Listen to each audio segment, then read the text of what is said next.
വന്നിരിക്കുന്നത് നല്ലൊരു കഥയുമായിട്ടാണ്. അപ്പൊ നമുക്ക് ആ കഥ കേട്ടാലോ? ഒരിടത്തൊരിടത്ത് 6 വയസ്സുള്ള ഒരു കൊച്ചുകുട്ടി കയ്യിലൊരു 50 രൂപയുടെ നോട്ടുമായി ദൈവത്തെ മേടിക്കുവാൻ ഇറങ്ങി. അവൻ ഒന്നാമത്തെ കടയിൽ കയറി. ഇവിടെ ദൈവത്തെ വിൽക്കുന്നുണ്ടോ? അവൻ ചോദിച്ചു. നീ എന്താ ആളെ കളിയാക്കുവാണോ? ഇതെന്തുടായ്പ എന്ന് പറഞ്ഞ് കടക്കാരൻ അവനെ കടയിൽ നിന്ന് ഇറക്കി വിട്ടു. രണ്ടാമത്തെ കടയിൽ ചെന്നു അവിടെ നിന്നും അവനെ ഇറക്കി വിട്ടു.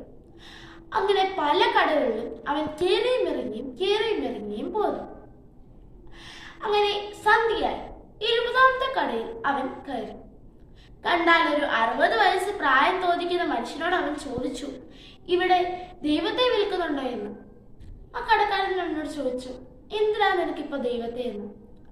ഒരാളെങ്കിലും തന്റെ ചോദ്യം കേട്ടല്ലോ എന്ന് ആശ്വാസത്തോടെ അവൻ പറഞ്ഞു, 3 വർഷം മുമ്പേ എൻ്റെ പപ്പയും അമ്മയും മരിച്ചുപോയി.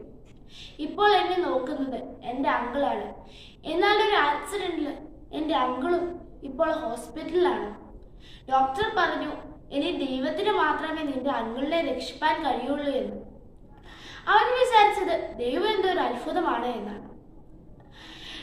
എങ്ങനെയെങ്കിലും ആ ദൈവത്തെ മേടിച്ച് തന്റെ അങ്കിളിന് കഴിപ്പാൻ കൊടുത്ത് അങ്കിളിനെ രക്ഷിക്കണമെന്ന് പറഞ്ഞ് അവൻ ചോദിച്ചു, ഇവിടെ ദൈവത്തെ വിൽക്കുന്നുണ്ടോ എന്ന്.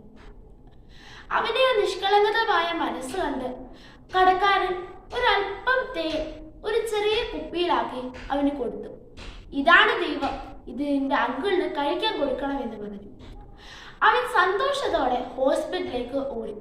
ഓടുന്നതിന്റെ ഇടയ്ക്ക് അവൻ കൂവി പറഞ്ഞു, എനിക്ക് ദൈവത്തെ കിട്ടി, എൻ്റെ അങ്കിൾ ഇനിയും സുഖപ്പെടും എന്നും പറഞ്ഞു.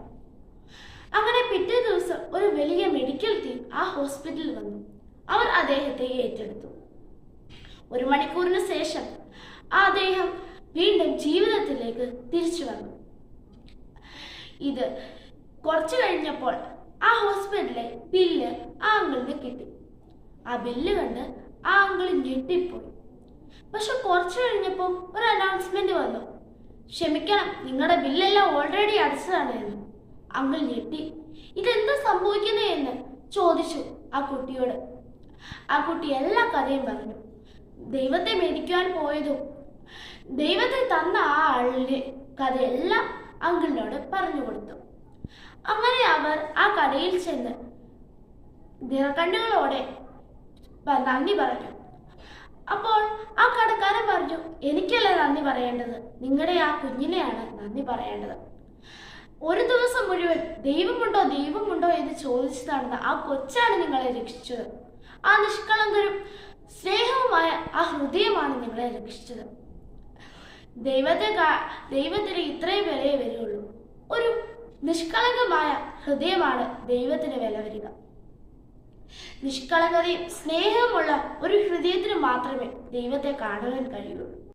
പ്രിയമുള്ളവരെ, ഈ കഥയിൽ നിന്ന് നമ്മൾ മനസ്സിലാക്കേണ്ട കാര്യം എന്താണെന്ന് വെച്ചാൽ, നമ്മുടെ കഷ്ടതയിലെ പ്രയാസങ്ങൾ നമ്മൾ ആത്മാർത്ഥ ഹൃദയത്തോടെ ദൈവത്തോട് പ്രാർത്ഥിക്കുമ്പോൾ ദൈവം എന്തായാലും നമ്മുടെ അരികിലെത്തി നമ്മളെ രക്ഷിക്കും. നമ്മൾ മറ്റുള്ളവർക്ക് വേണ്ടി ചെയ്യുന്ന ചെറിയ നന്മ പ്രവൃത്തികളിൽ കൂടിയായിരിക്കും ദൈവത്തെ നമ്മൾ കണ്ടുമുട്ടത്.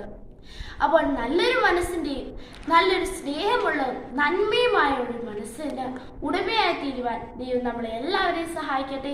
ഇത്രയും നേരവും എൻ്റെ ഈ ചെറിയ കഥ കേട്ട് ഇരുന്ന എല്ലാവർക്കും നന്ദി.